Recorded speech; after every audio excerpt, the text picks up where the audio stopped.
Winston made for the stairs. It was no use trying to the lift.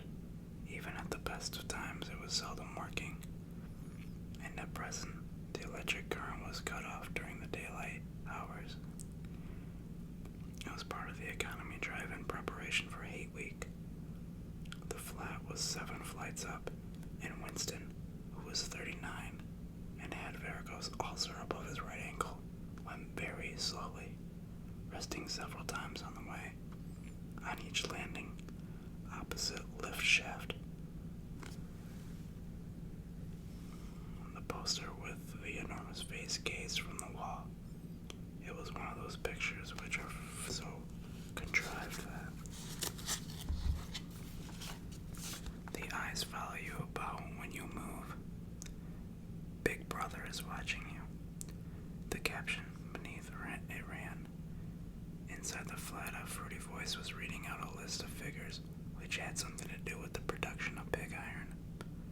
The voice came from an oblong metal plaque, like a dull mirror which formed part of the surface of the right-hand wall. Winston turned a switch, and the voice sank somewhat, though the words were still distinguishable. The instrument could be dimmed, but there was no way of shutting it off completely. He moved over to the window, a smallish, frail figure. The measurements of his body merely emphasized the blue overalls which were in uniform of the party. His hair was very fair, his face naturally sun-gained, his skin roughened by coarse soap, a blunt razor blades, and the cold of winter. They had just ended. Outside, even through the shut window pane, the world looked cold. Down on the street, little eddies of wind were whirling dust and torn paper into spirals. And though the sun was shining and the sky was harsh blue, there seemed to be no color in anything except the posters that were plastered everywhere. The black mustachioed face gazed down on every commanding corner. There was one on the house from the immediate opposite. Big Brother is watching you, the caption said, while the dark eyes looked deep into Winston's own. Down the street level, another poster, torn at the corner, flapped fitfully in the wind, alternately covering and uncovering the single word, Ingsoc. In the far distance, a helicopter skimmed down between the roofs, hovered for an instant like a blue bottle, and darted away again with a curving flight. It was a police patrol, snooping into people's windows. The patrols did not matter, however. Only the thought police mattered.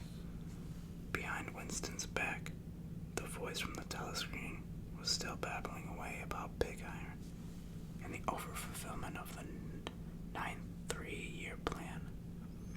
The telescreen received and transmitted simultaneously, and sounds that Winston made above the level of a very low whisper would be picked up by it. Moreover, so long he remained within the field of vision which the metal plaque commanded, he could be seen as well as heard. There was of course no way of knowing whether you were being watched at any given moment.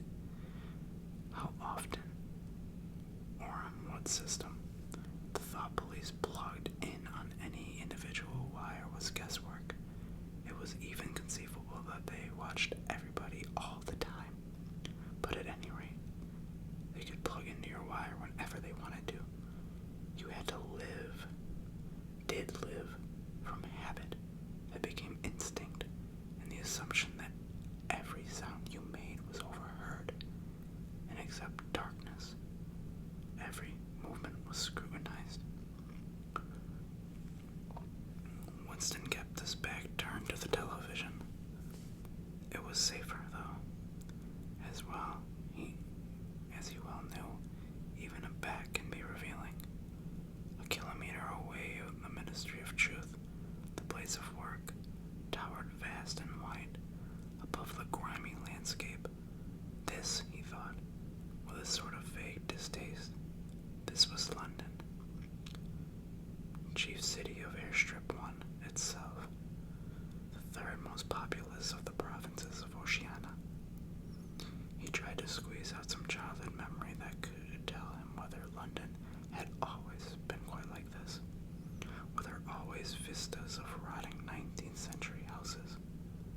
sides shored up with balks of timber, their windows patched with cardboard, and their roofs with corrugated iron, their crazy walls sagging in all directions, and the bomb sites where the plaster dust swirled in, the air and the willow herb straggled over the heaps of rubble, and the places where the bombs had cleared a larger path, and then there had sprung up sordid colonies of wooden dwellings like chicken houses.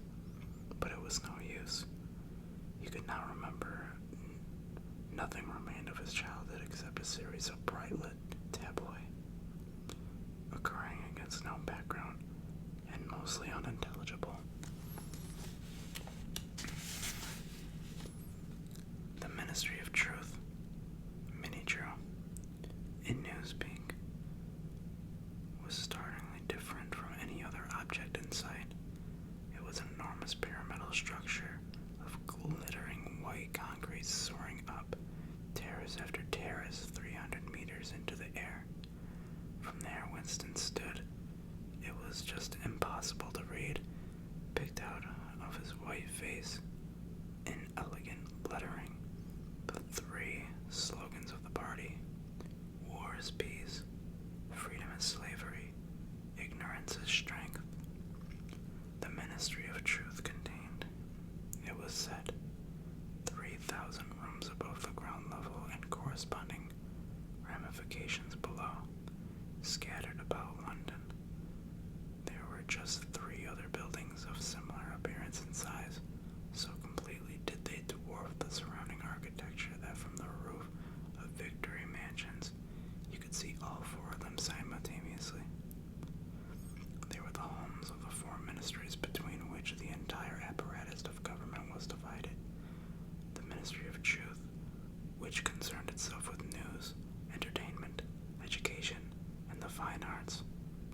Ministry of Peace, which concerned itself with war. Ministry of Love, which maintained law and order. The Ministry of Plenty, which was responsible for economic affairs. Their names in Newspeak: Mini True, Mini Pax, Mini Love, and Mini Plenty. The Ministry of Love was the really frightening one. There were no windows in it at all. Winston had never been inside the Ministry of Love, nor within a half a kilometer of it. It was a place impossible to enter, except on official business, and then only by penetrating through a maze of barbed wire, entanglements, steel doors, and hidden machine gun nests. Even the streets leading up to its outer barriers were roamed by gorilla-faced guards in black uniforms, armed with jointed truncheons. Winston turned down abruptly. He had set his features into an expression of quiet optimism, which it was advisable to wear when facing the telescreen. He crossed the room into the tiny kitchen. By leaving the ministry at this time of the day, he had sacrificed his lunch in the canteen, and he was aware that there was no food in the kitchen except a hunk of dark-colored bread, which had got to be saved for tomorrow's breakfast. He took down from the shelf a bottle of colorless liquid with a plain white label marked Victory Gin. It gave off a stickly, oily smell, as of Chinese rice spirit. Winston poured out nearly a teacupful, nerved himself for a shock, and gulped it down like a dose of medicine. Instantly his face turned scarlet, and water ran out of his eyes. The stuff was like nitric acid, and moreover, in swallowing it, one had the sensation of being hit in the back of the head with a rubber club. The next moment, however, the burning in his belly died down, and the world began to look more cheerful. He took a cigarette from a crumpled packet of marked Victory cigarettes and incautiously held it uptight, whereupon the tobacco fell onto the floor. With the next, he was more successful. He went back into the living room and sat down on a small table that stood to the left of the telescreen. From the table drawer, he took out a pen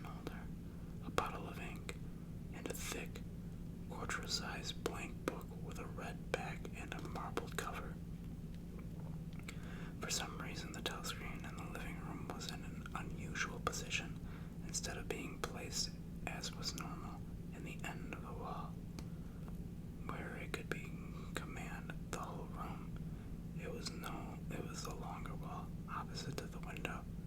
To one side of it, there was a shallow alcove in which Winston was now sitting in, which, when the flats were built, had probably been intended to be hold bookshelves.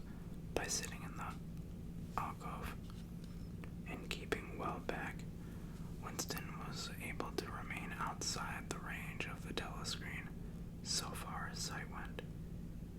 He could be heard, of course, but so long as he stayed in his present position, he could not be seen. It was partly unusual geography of the room that had suggested to him the thing that he was now about to do, but it had also suggested by the book that he had just taken out of the drawer. It was a peculiarly beautiful book. Its smooth, creamy paper, a little yellow by its age, was a kind that had not been manufactured for at least 40 years past. He could guess, however, that the book was much older than that. He had seen it lying on the window for a frowsy little junk shop in a slummy quarter of the town, and had been stricken immediately by an overwhelming desire to possess it. Party members were supposed not to go into ordinary shops, but the rule was not strictly kept because there was various things such as shoelaces and razor blades, which it was impossible to get a hold of any other way. He had given a quick glance up and down the street, and then had slipped inside and bought the book for $2.50. At the time, he was not conscious of wanting it for any particular purpose. He had carried it guiltily home in his briefcase, even with nothing written in it. It was compromising possession. The thing that he was about to do was open the diary. This was not illegal, but if detected, it was reasonably certain that it would be punished by death, or at least by 25 years in forced labor camp. Winston fitted a nib into the pen holder and sucked it to get the grease out.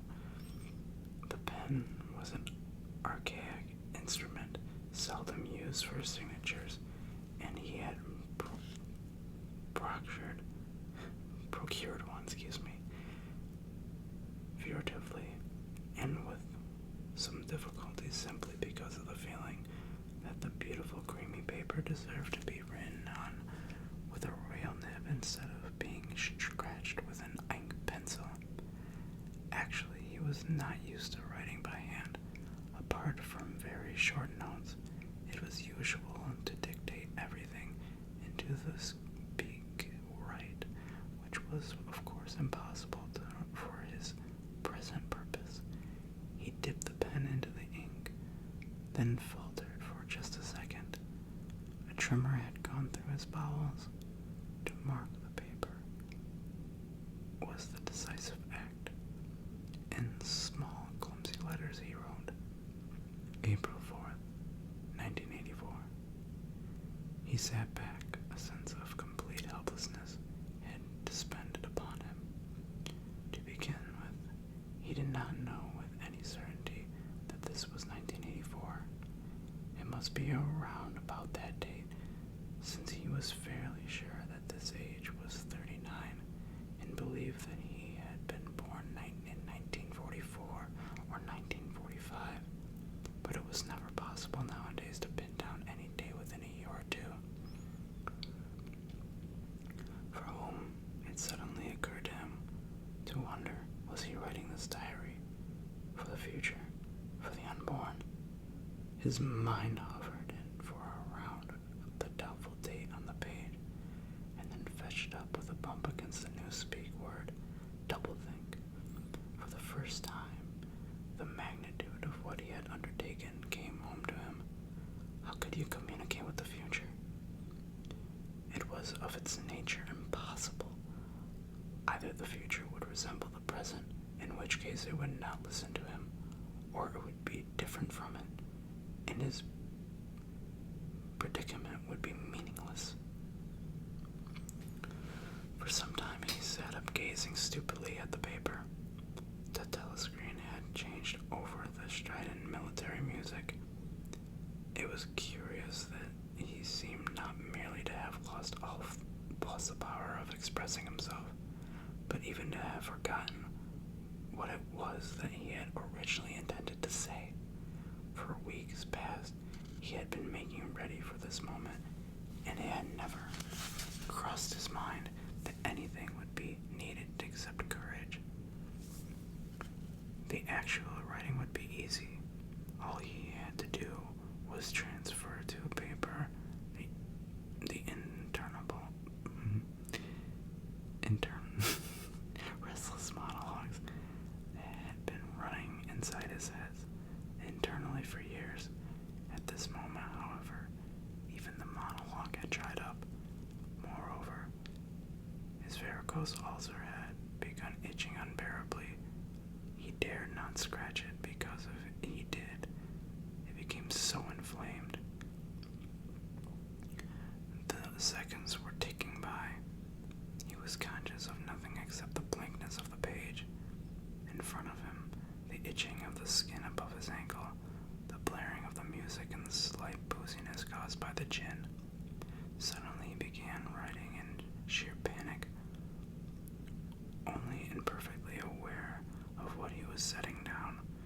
His small but childish handwriting straggled up and down the page, shedding first its capital letters and finally even its full stops. April 4th, 1984. Last night to the flicks, all war films were one very good. Of a ship full of refugees being bombed somewhere in the Mediterranean. Audience much amused by shots of great, huge fat man trying to swim away with a helicopter after him. First you saw him wallowing along in the water like a porpoise. Then you saw him through the helicopter gun sights. Then he was full of holes, and the sea round turned pink, and he sank as suddenly as though the holes had set in the water. Audience shouting with laughter. When he sank, then you saw a lifeboat full of children with a helicopter hovering over it. There was a middle-aged woman that might have been a Jewess sitting up with a bow, sitting up in the bow with a little boy about 3 years old in her arm. Little boy screaming with fright and hiding his head between her breasts, as if he was trying to burrow right into her, and the woman putting her arms around him and comforting him, although she was blue with fright, all the time covering him up as much as possible, as if she thought her arms could keep the bullets off him. Then the helicopter planted 20-kilo bombs in among them. Terrific splash, and the boat went all matchwood. Then there was a wonderful shot of the child's arms going up, right into the air helicopter with a cameraman in its nose must have followed it up there. There was a lot of applause from the party seats, but a woman down in the parole part of the house suddenly started kicking up a fuss and shouting they didn't out her of didn't out her of showed it not in front of the kids. They didn't. It ain't right. Not in front of the kids. It ain't until the police turned her out. I don't suppose anything happened to her body. Nobody cares. What's the parole say? Typical parole reaction. They never.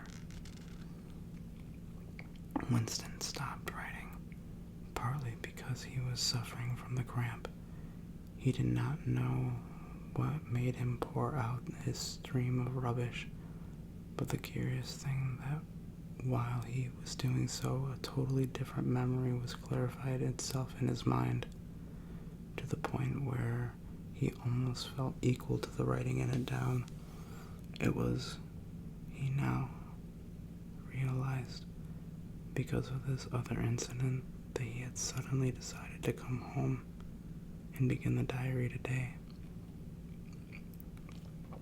It happened in the morning at the ministry. If anything so nebulous could be said to happen, it was nearly 1100 in the records department where Winston worked. They were dragging the chairs out of the cubicles in the ground, grouping them the center hall opposite the big telescreen in preparation for a 2-minute hate.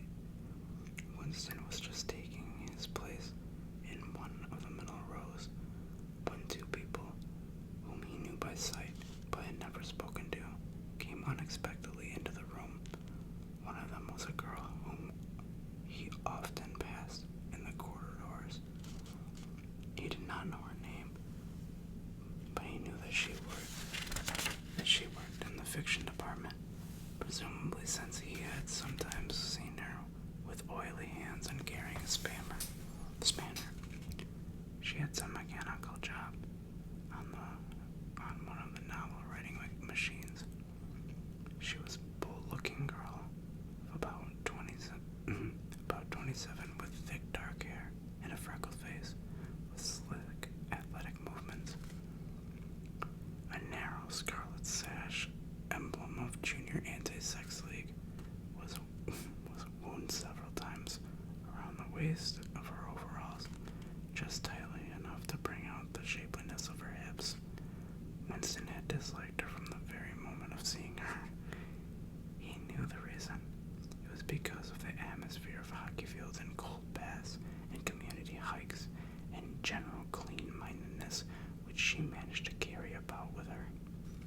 He disliked nearly all women, and especially the young pretty ones. It was always the women, and above all the young ones, who were the most bigoted adherents of the party, the swallowers of slogans, the amateur spies and noser out of orthodoxy. But this particular girl gave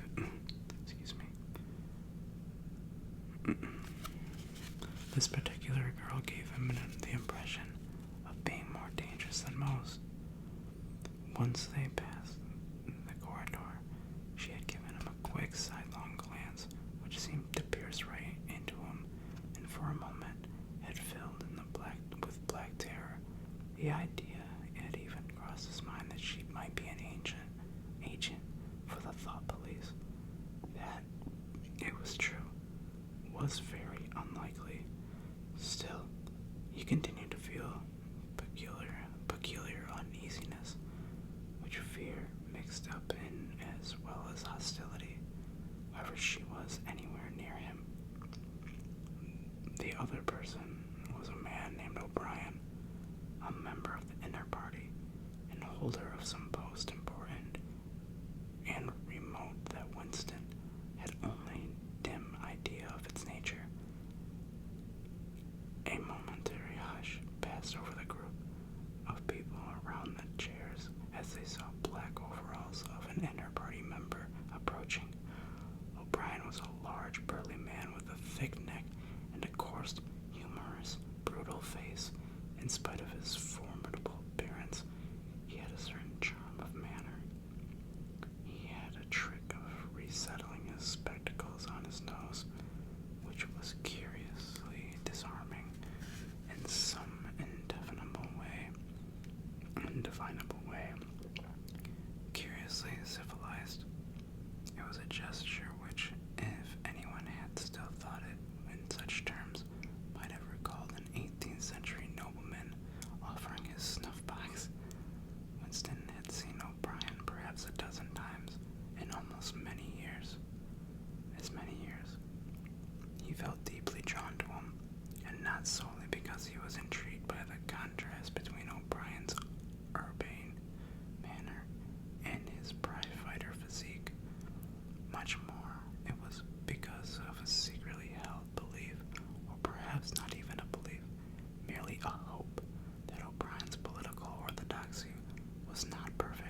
as usual, the face of Emmanuel Goldstein, the enemy of the people, had flashed onto the screen. There were hisses here and there among the audience. The little sandy-haired woman gave a squeak of mingled fear and disgust.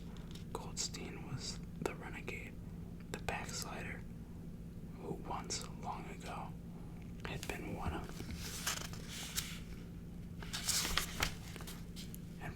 leading figures of the party, almost on a level with the Big Brother himself, and even then engaged with counter-revolutionary activities, had been condemned to death, and had mysteriously escaped and disappeared. The program of the Doom and Hate varied from day to day. There was none in which Goldstein was not the principal figure. He was the primal traitor, the earliest defiler of the party's purity. All subsequent crimes against the party, all treacheries, acts of sabotage, heresies, deviations, sprang directly out of his teaching. Somewhere or other, he was still alive and hatching his conspiracies. Perhaps somewhere beyond that sea, under the protection of his foreign paymasters, perhaps even so, was occasionally rumored in some hiding place in the Oceania itself. Winston's diagram was constricted. He could never see the face of Goldstein without a painful mixture of emotions. It was a lean Jewish face with a great fuzzy aureole of white hair and a small goatee beard, a clever face, and yet somehow inherently despicable, with a kind of senile silliness in the long, thin nose, near the end of which pair of spectacles was perched. It resembled the face of a sheep, in the voice, too, had a sheep-like quality.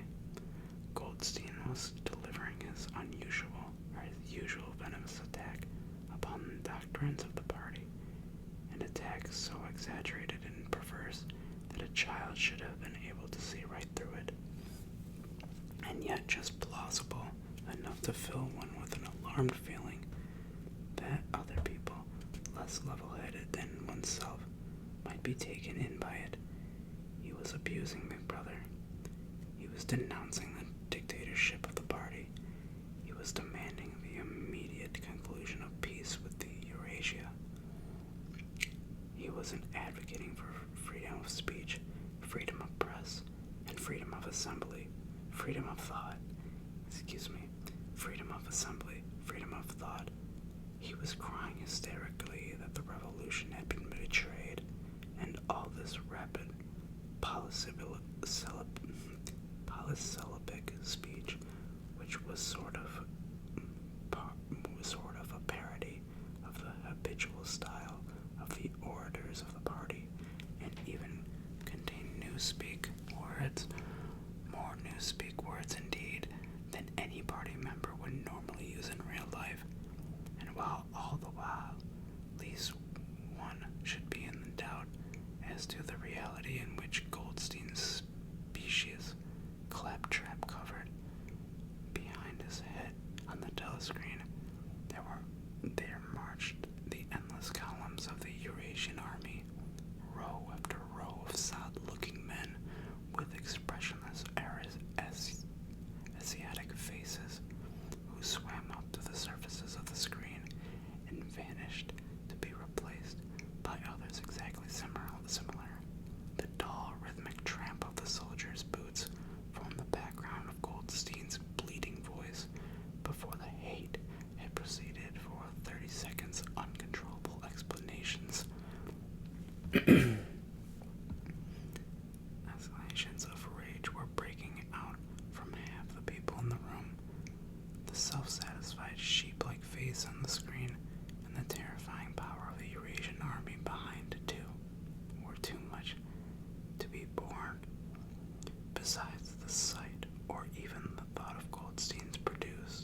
was an object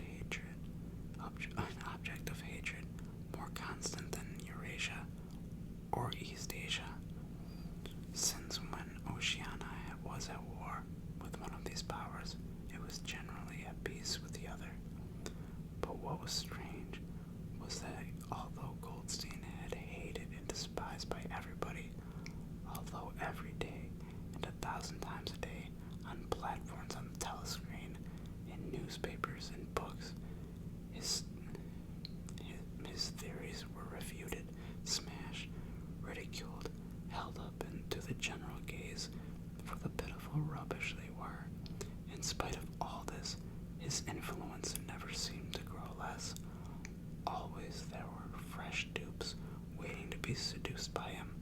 A day never passed when spies and saboteurs acting under his directions were not unmasked by the thought police. He was the commander of the vast shadowy army, an underground network of conspirators dedicated to overthrow the state. The Brotherhood, its name was supposed to be. There were also whispered stories of a terrible book, a compendium of all heresies, of which Goldstein was the author, and which circulated clandestinely here and there. It was a book without a title people referred to it, if at all, simply as the book. But one knew such things only through vague rumors. Neither the Brotherhood nor the book was a subject of the ordinary party member would mention if there was a way of avoiding it.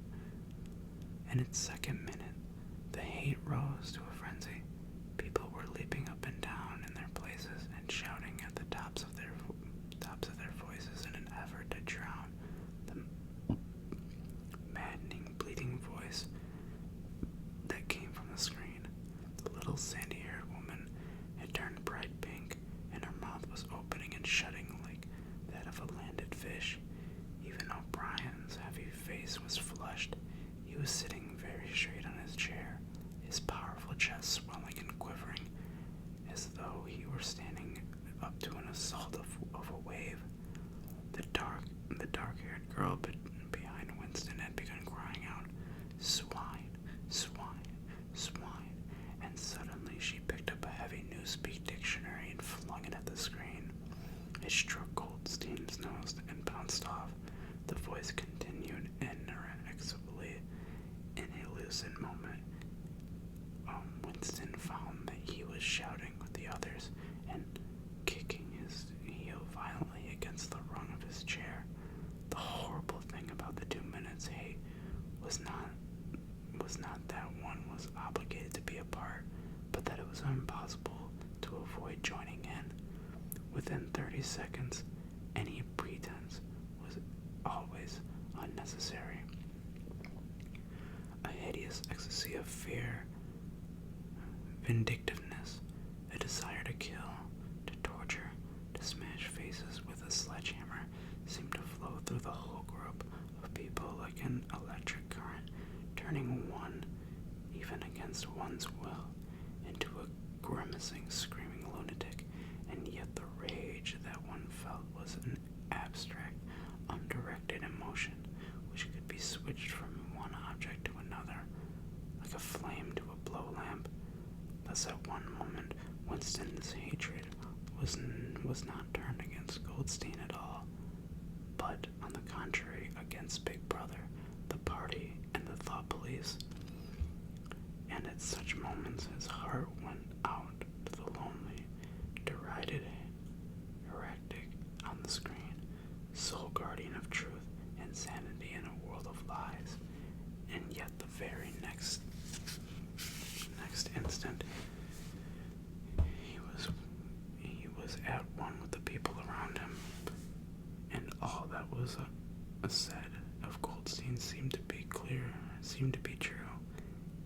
At those moments, a secret loathing of Big Brother changed into adoration, and Big Brother seemed to tower up, an invincible, fearless protector, standing like a rock against the hordes of Asia. And Goldstein, in spite of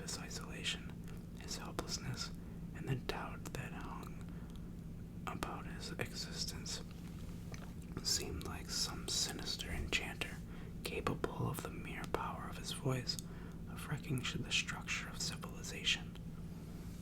It was even possible at moments to which one's hatred, this way or that by a voluntary act, suddenly by the sort of violent effort in which one wrenches one's head away from the pillow in a nightmare, Winston succeeded in transferring his hatred from the face on the screen to the dark-haired girl behind him.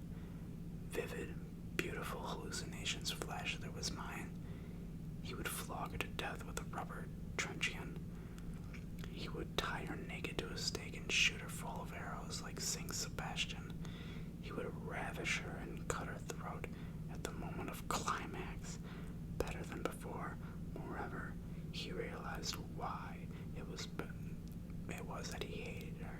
He hated her because she was young and pretty and sexless, because he wanted to go to bed with her and would never do so, because round her sweet supple waist, which seemed to ask you to encircle with your arm, there was only an odious scarlet sash, aggressive symbol of chastity. The hate rose to its climax. The voice of Goldstein had become an actual sheep's bleat, and for an instant the face changed into that of a sheep, and the sheep face melted into the figure of a Eurasian soldier, who seemed to be advancing huge and terrible, its submachine gun roaring and seeming to spring out of the surface of the screen, so that some of the people in the front row actually flinched backwards in their seats. But in the same moment, drawing in a deep sigh of relief from everybody, the hostile figure melted into the face of Big Brother, black-haired, black mustachioed, full of power and mysterious calm, so vast that it almost filled the screen. Nobody heard what Big Brother was saying. It was merely a few words of encouragement, the sort of words that are uttered in the din of battle, not distinguishable individually, but restoring confidence by the fact of being spoken. Then the face of Big Brother faded away again, and instead of the three slogans of the party stood out in bold capitals: war is peace, freedom is slavery, ignorance is strength. But the face of Big Brother seemed to persist for several seconds on the screen, as though the impact that it would made on everyone's eyeballs were too vivid to wear off immediately. The little sandy-haired woman had flung herself forward over the back of the chair in front of her with a tremulous murmur, the sound like "My Savior." She extended her arms towards the screen, and then she buried her face into her hands. It was apparent that she was uttering a prayer. At this moment, an entire group of people broke into a deep, slow, rhythmical B, B, B, B, B, B, over again, very slowly, with a large but long pause between the first B and the second, a heavy, murmurous sound, somehow curiously savage, in the background of which one seemed to hear the stamp of naked feet and the throbbing of tom-toms. For perhaps as much as 30 seconds they kept it up. It was a refrain that was often heard in moments of overwhelming emotion. Partly it was sort of a hymn to the wisdom and majesty of Big Brother, but it's still more it was act of self-hypnosis, a deliberate drowning of consciousness by means of rhythmic noise. Winston's entrails seemed to grow cold in the 2 minutes. He could not help sharing in the general delirium, in the subhuman chanting, B, B, B, B, always filled him with horror. Of course he chanted with the rest. It was impossible to do otherwise, to dissemble your feelings, to control your face, to do what everyone else was doing was an instinctive reaction. But there was a space of a couple couple of seconds during which the expression in his eyes might conceivably have betrayed him, and it was exactly at this moment that the significant thing happened, if indeed it did happen. Momentarily he caught O'Brien's eye. O'Brien had stood up. He had taken off his spectacles and was in the act of resettling them on his nose with his characteristic gesture. But there was a fraction of a second when their eyes met, and for as long as it took to happen, Winston knew, yes, he knew that O'Brien was thinking the same thing as himself. An unmistakable message had passed. It was though their two minds had opened, and their thoughts were flowing from one another. Into their eyes, I am with you, O'Brien seemed to be saying to him. I know precisely what you are feeling. I know all about your contempt, your hatred, your disgust, but don't worry, I am on your side. And the flash of intelligence was gone. O'Brien's face was indestructible as everybody else's. That was all, and he was already uncertain whether it had happened. Such incidents never had any sequel.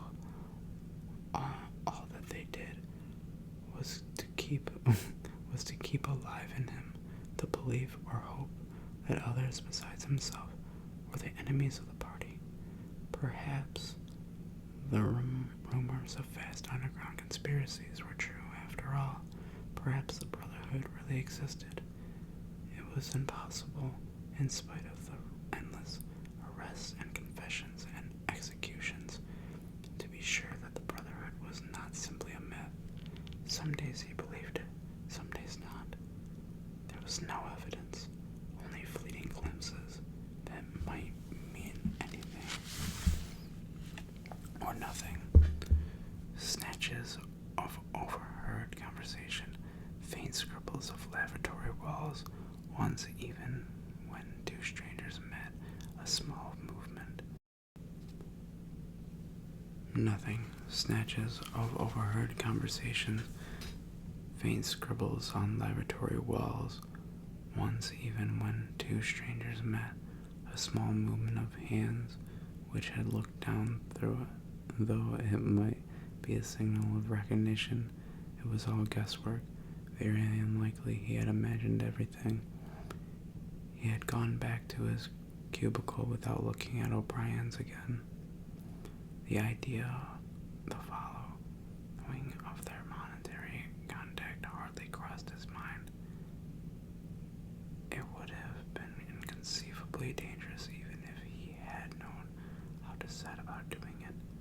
For a second, 2 seconds, they had exchanged an equivocal glance, and that was the end of the story. But even that was a memorable event in the loneliness in which one had to live. Winston roused himself as he sat up straighter. He let out a belch. The gin was rising from his stomach. His eyes refocused on the page. He discovered that while he was sat helplessly musing, he had also been writing, as though by automatic action, and it was no longer the same crumpled, awkward handwriting as before. His pen had slipped voluptuously over the smooth paper, printing in the large, neat capitals, "Down with Big Brother, down with Big Brother, down with Big Brother, down with Big Brother, down with Big Brother," over and over again, filling half a page. He could not help feeling that twinge of panic.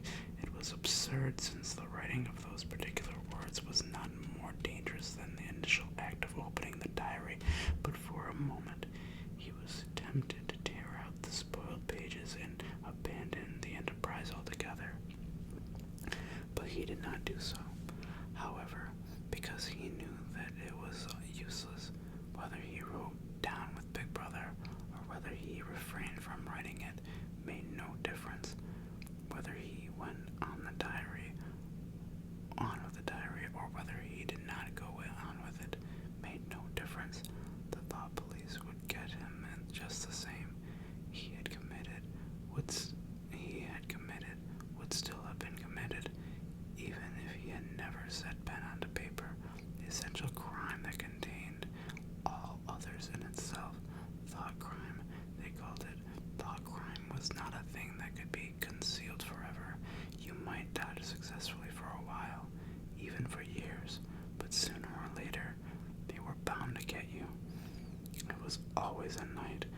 rest invariably happened at night. The sudden jerk out of sleep, the rough hand shaking your shoulder, the light glaring in your eyes, the ring of hard faces around the bed. In the vast majority of cases, there was no trial, no report of the arrest. People simply disappeared, always during the night. Your name was removed from the registers. Every record of everything you ever done was wiped out. Your one-time existence was denied and then forgotten.